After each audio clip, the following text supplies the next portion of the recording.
Jitendra award का इस तरह का विवादित बयान शर्मनाक है। आज सुबह 9:30 बजे बीजेपी का ये विरोध प्रदर्शन देखने को मिलेगा। अवार्ड के खिलाफ बीजेपी केस भी दर्ज कराएगी। कल ठाणे में अवार्ड के आवास पर प्रदर्शन किया गया था और हालांकि यहां पर पुलिस बल मौके पर पहुंचा था, लेकिन बीजेपी और अजित गुट के नेताओं ने नाराजगी जाहिर की है उनके इस बयान को लेकर। तो दरअसल जितेंद्र अवार्ड ने कहा है कि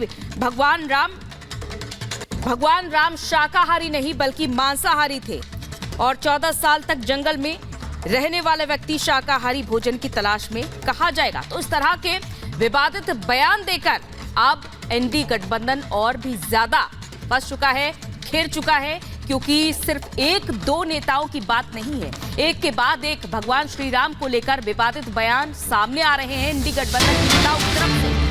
और जितेंद्र अवार्ड पर विरोध, बंसल का हमला। अवार्ड का बयान शर्मनाक है, बंसल ने कहा है। राम भक्तों की भावना को चोट पहुंचाई जा रही है, रंग में भंग डालने वाला काम किया जा रहा है। सरकार से कठोर कार्रवाई की मांग की है विनोद बंसल ने।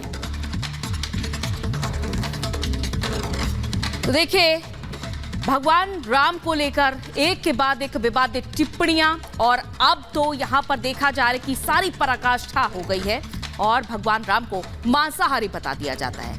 तो आपने देखा कि एनसीपी नेता जितेंद्र अवार्ड ने किस तरह का बयान दिया है भगवान श्री राम के लिए, और वो भी जब करोड़ों देशभक्तों की भावनाएं जुड़ी हुई हैं उस राम मंदिर से, भगवान राम से जुड़ी हुई हैं। इसके बाद से देखे बीजेपी और अजित गुट में खासा नाराजगी है। इसी से जुड़ी आपको रिपोर्ट दिखाते हैं। रामाचा आदर्श, राम हा शाकाहारी नव्हता, तो मांसाहारी होता। जितेंद्र अवार्ड का बयान, सनातन धर्म का अपमान, एनसीपी नेता की टिप्पणी पर घमासान। इंडी गठबंधन के नेता लगातार सनातन धर्म का अपमान कर रहे हैं। मुंबई से पटना या चेन्नई से लखनऊ या फिर राजधानी दिल्ली, देश के हर हिस्से में इंडी गठबंधन के ये नेता हिंदू धर्म और इनके मानने वालों को निशाना बना रहे हैं। अब इस कड़ी में नया नाम जुड़ गया है एनसीपी नेता और शरद पवार के करीबी जितेंद्र अवार्ड का, जिन्होंने भगवान श्री राम को लेकर विवादित बयान दिया है। अवार्ड ने भगवान राम को मांसाहारी बताते हुए सनातनियों की आस्था को गहरी चोट पहुंचाने का काम किया है। अरे राम आपला आहे, बहुजनांचा आहे राम, शिकार करून खाणारा राम तो आमचा आहे, आमच्या बहुजनांचा। तुम्ही जिथे आम्हाला सगळे शाकाहारी बनवायला जातात, तिथे आम्ही रामाचा आदर्श पाळतो आणि आम्ही मटण खातो। रामाचा आदर्श, राम हा शाकाहारी नव्हता, तो मांसाहारी होता। 14 वर्ष जंगलात राहणारा माणूस कुठे जाणार हो ते शाकाहारी शोधायला? बरोबर आहे की नाही? जे बोलतो ते खरं बोलत असतो मी। आता त्यांनी ते कोणीतरी बोलताना ते मोदींना पर्याय नाही वगैरे वगैरेच्या गोष्टी काढल्या।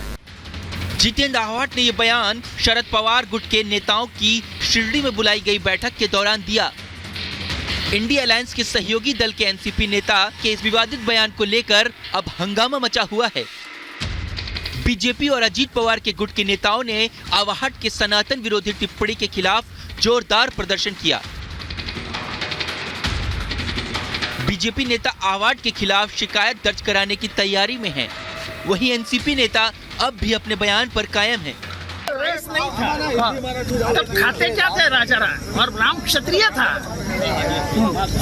तो क्षत्रिय का खाना ही मांसाहारी होता है। लेकिन आप कह रहे हैं इसको लेकर कंट्रोवर्सी कहीं ना कहीं होती है, आपको नजर नहीं आ रही? क्योंकि राम को मांसाहारी करना, क्या कंट्रोवर्सी?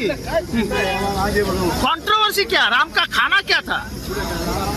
कोई बता देवे कि राम मेथी की भाजी खाता था। आप अपने कहे पे कायम है? बिल्कुल, इसको कभी कायम है।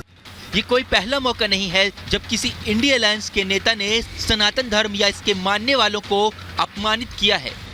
इससे पहले भी ये नेता किसी खास वर्ग को खुश करने के लिए इस तरह के उल जुलूल के बयान देते रहे हैं।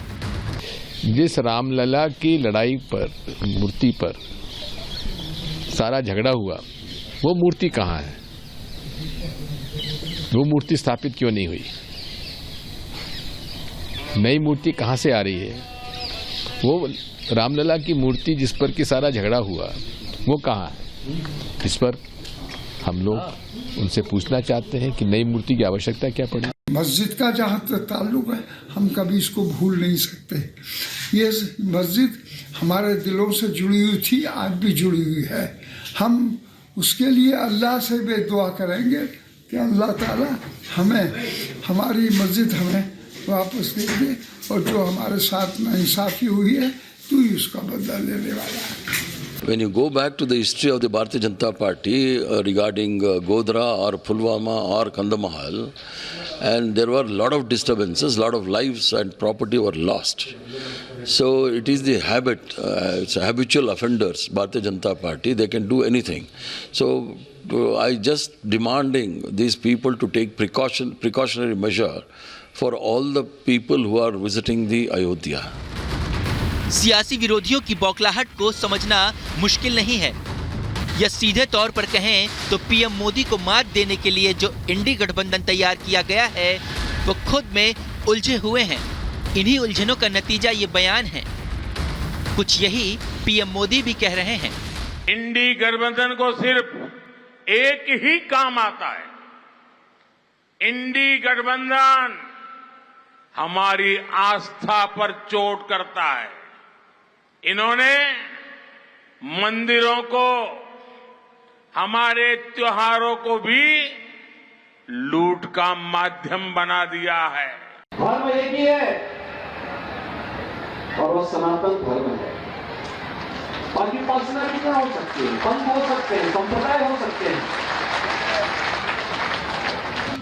दिव्य मंदिर बनकर तैयार है, ऐसे में राम मंदिर की तारीख पूछने वाले सनातन विरोधियों के गले के नीचे ये बात नहीं उतर रही, इसलिए वो इस तरह की विरोध वाली बयानबाजी कर रहे हैं।